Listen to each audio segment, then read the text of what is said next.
Hello! Today we're going to make Sommo's famous chocolate dipped strawberry cheesecake, the richest and creamiest cheesecake you'll ever have.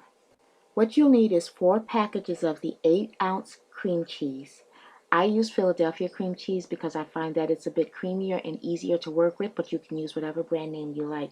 You'll also need 1/4 of a cup of cornstarch, 1 2/3 cups of sugar, 2 eggs, a tablespoon of vanilla, and 3/4 cups of heavy cream. And you want to go ahead and preheat your oven to 350 at this point. Start by blending 1 package of the cream cheese, the cornstarch, and 1/3 of the cup of sugar in a bowl. Make sure to blend it well. Add the remaining packs of cream cheese one at a time, blending well after each one is added. Be sure to scrape the bowl as needed. You don't want to have any clumps of cream cheese there. Go ahead and add the remaining sugar, the eggs one at a time, and then the vanilla.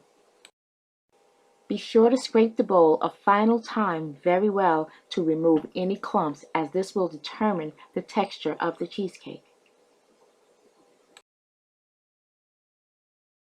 Place the mixer on the lowest speed and slowly add the cream until just blended. Be careful not to overblend here.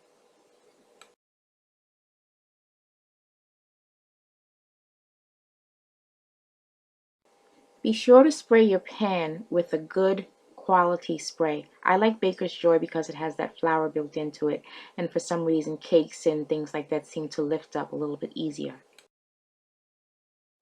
Once you've poured in your filling, be sure to smooth it out and to tap it on the counter just a little bit to get out the air bubbles. Bake it in the oven for just a little over an hour. When it begins to turn brown and has that perfect jiggle in the middle, it is ready to come out. Sit it on a flat surface and don't touch it. After about 2 hours, the edges should have crusted over, and now it's ready to go into the refrigerator. Ideally, we'd like to see it set in the refrigerator overnight. However, if you're pressed for time, 6 hours should be more than enough time for it to set. Before you unlock the pan, gently run a butter knife around the edge of the pan to loosen up any bits of the cake that might be sticking to it. You can also use the butter knife to smooth around the edges of the cake to make it look a little bit neater.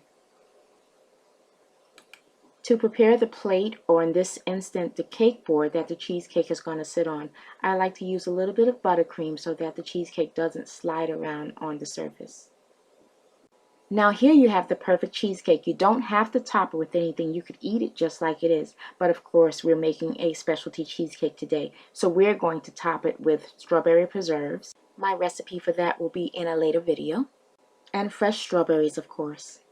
You want to kind of bring the juices of the preserve up around the edge of the cheesecake so that when you place the fresh strawberries on there, so that they stick and they don't slide all into the middle. We are using milk and white chocolate here, but you can use any variety of chocolate that you feel would be great. You can use a pink chocolate and put raspberry sprinkles on top of it. That would be really pretty. Or whatever you desire at this point. It's your cake and you want to make it as beautiful as you want. Just drizzle that chocolate over there. It doesn't have to be in any shape or form. Just drizzle it. It's okay if it drips over to the side. That helps add to the beauty of it.